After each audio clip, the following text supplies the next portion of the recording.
Hi guys, this is Pestily and welcome to my World War III first impression video. In this video I'm going to talk about World War III, which is about to be released on Steam for $28 US. World War III is kind of a baby between Tarkov, Call of Duty and Battlefield with some, let's say, funny things from other games.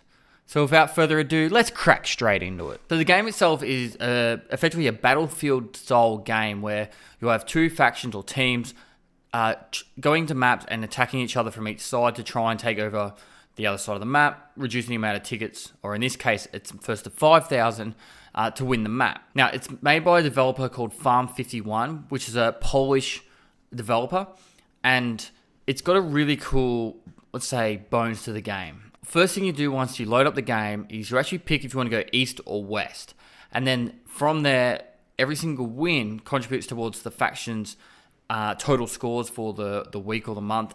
And I think there's bonuses going to be behind that in the end, but at the moment it's a little bit unclear.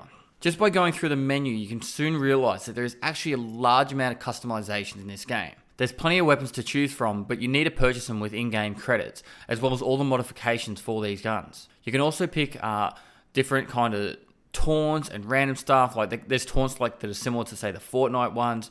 But the cool thing is with the guns, you've got like all the modifications from games like Tarkov, so you can actually make a gun really pimped out however you like to have it. The one thing I did notice that between the modifications, I didn't really notice much difference in the recoil changes, so I think at the moment that's just not tweaked totally, but it's really cool just for the sake of that. Now the maps are quite large maps. There's apparently 3 maps available at the moment. I played for about 4 or 5 hours today, and I only got to go on 2 of them. It just seems to be the maps I went on to. And the maps are big enough that you can try and do massive flanks and get around. And they're 30v30 maps, so therefore you can do big flanks to get around the sides, or you can, try and go up the guts with everyone else and just go through wave defense of people throwing each other at that. But the actual game itself is pretty cool. Now, when you load up the game, there's a choice between playing on Asian servers, North American, or European. Now, I'm not sure if there's going to be more in the future, but if you are an Australian person and you want to play on this, the Asian servers seem to be quite dead, and the American servers were full, but you had a 300 ping. So for an Australian player, that's quite difficult to play on. Another thing to note is when you select your server, all your loadout is locked to that server. So if you build up a player on North American servers, but then you jump across to the European or the Asian, you actually have to start your leveling process again for leveling up all your money to buy different attachments, etc.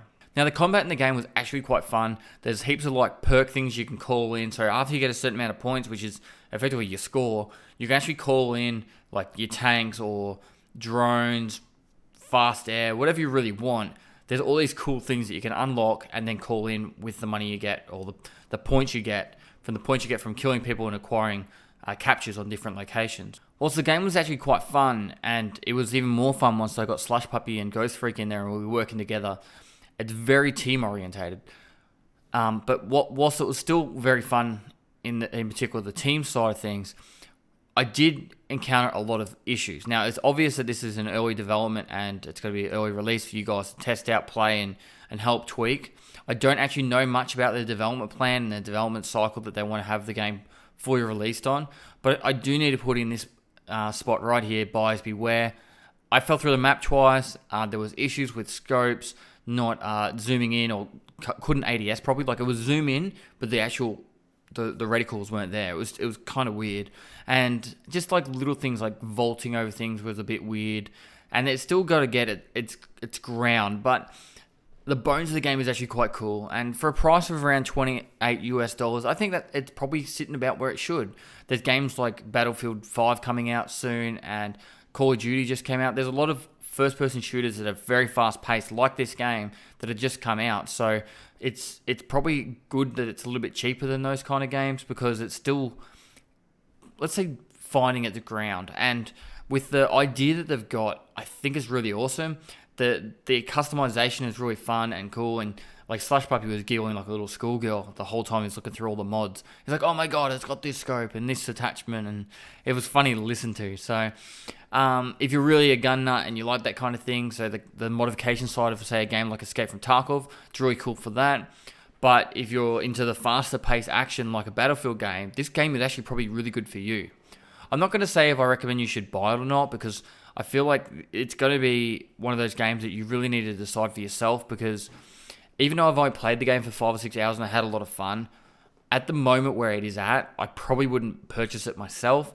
I was lucky enough to get an access key to try it out. But if it's the kind of game that you're definitely keen on in the future and you want to be a part of the actual development process, then sure, go ahead and go for it. But me personally, whilst there's still a lot of issues with the game, and there's still not really the whole game there, it's more of like, imagine going into like an arcade, putting a slot in for a couple of dollars and playing a game for a good hour or two. That's how I kind of feel it is, because it still doesn't have that longevity. Even though there is customizations and things you can unlock and leveling, that is where it finishes. So I think eventually, once they've got everything in the game that they want to include, this game's going to be a really, really fun game and definitely value for money. But I'm kind of now on the fence with early access games, and I did recommend, say for example, Scum in the past, and I got a little bit of flack for it, and I don't really care, because I still think Scum's good value for money at $20, and I do think this game is good value for money for $28 if it's your kind of game. But I think now with early development, I'm not really going to say if you should or should not buy it. I just think it's probably a bit of a buyer's beware. There's still a lot of issues, and there's a lot to go in the future.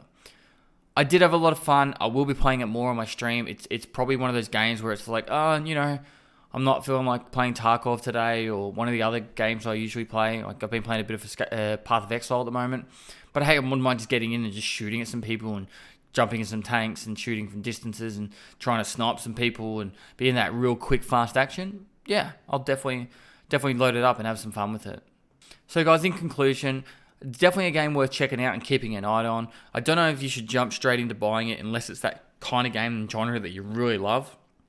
But yeah, I'm definitely going to be playing it more in the future, and I'll probably release a fair few videos once I actually learn more about the mechanics within the game and the whole, it's not really an achievement system, but the progression system within the game of unlocking everything. So guys, I hope you liked this video. If you liked it, give it a thumbs up, subscribe for future content.